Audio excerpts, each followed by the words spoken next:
his own words, he was a general before a politician, but that didn't stop Pervez Musharraf from serving Pakistan as head of the government for nearly 9 years, 7 of them as president. Considered an ally to the US in the war on terror, Musharraf had a controversial reign. Opponents within the country accused him of censorship and of being a dictator.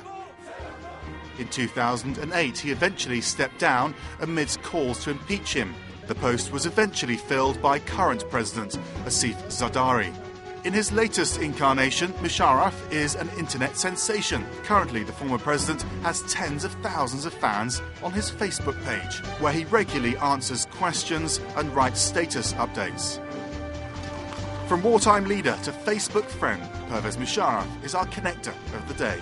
First of all, may I say that analyzing the outcome of the Facebook, I knew I had a lot of support, but this support was all dispersed all over the world. I always thought that dispersed support is weak support. Collectivized support is strong support. So it is the medium of the Facebook which provided the connectivity to collectivize all the support. I mean, that is how I take it. So therefore, I'm very grateful to the Facebook for collectivizing all the support that I have now. On Facebook itself, you have said that you are a strong believer in freedom of the print and electronic media, and yet, at least at the end of your tenure, your time in power was defined by sort of clampdown after clampdown on the media. So when did you have the change of heart, as it were? No, there's no change of heart at all. I always believe in the freedom of the media. I believe that while they should be free, they should be independent, they should be accountable also. They must show responsibility.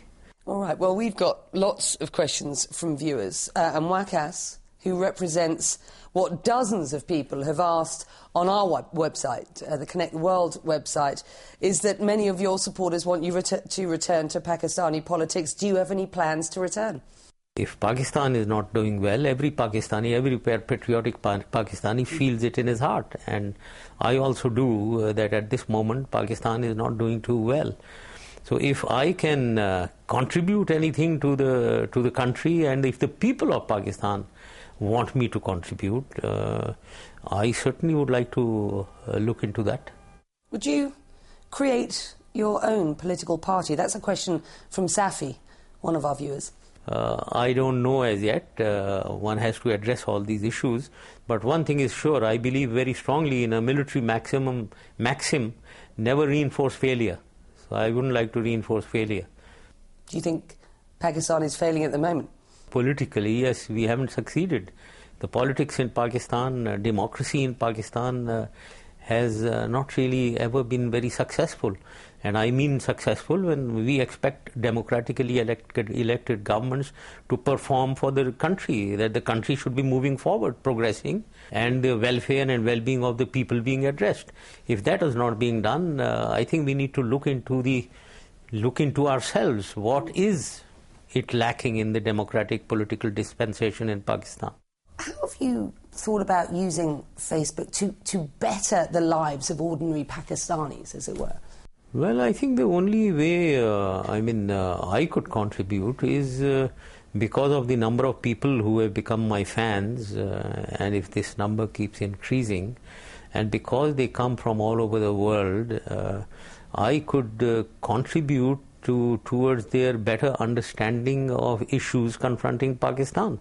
Derek Chapman asked, can the Afghan strategy of appealing to moderate Taliban succeed, for example? I have always believed that we have to follow a triple strategy of military, political and socio-economic. On the political side, right from 2002 and 2003, I've been saying that we need to wean away the population, especially of the Pakhtuns, from the Al-Qaeda and Taliban. So we must not treat all Pakhtuns to be Taliban, although all Taliban were Pakhtuns. So I've been talking of the majority of the Pakhtuns to be weaned away, and deals to be struck with the saner elements in the Pakhtun who maybe have don't have any ideological connections with the Taliban. Now, what they really mean by moderate Taliban, I really don't know. So we need to look into the Pakhtun, which is 50% of Afghanistan, to draw away the Pakhtuns from militancy. A couple more of the questions coming in to the Connect the World site. What would you give up for an India-Pakistan peace process? I think it's the most critical thing. India-Pakistan peace is required from international point of view, because internationally we are considered a nuclear flashpoint. It is very important from regional point of view, because SAARC, the regional organization, is impotent because of the Indo-Pakistan conflict. And it is important from bilateral point of view. There is so much to gain bilaterally by both India and Pakistan through peace, and so much that we are losing because of this confrontationist approach.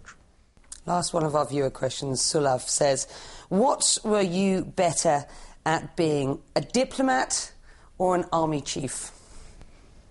Well, I would like to believe an army chief. I'm a fighter, and I loved my uniform, and I loved leading my men. I loved them. Do you miss the diplomacy at all? Diplomacy doesn't come very naturally to me. I'm too straight. I'm a very straight talker. And diplomats, I think, maybe they ought to be talking straight. I'm not cut for diplomacy, I think.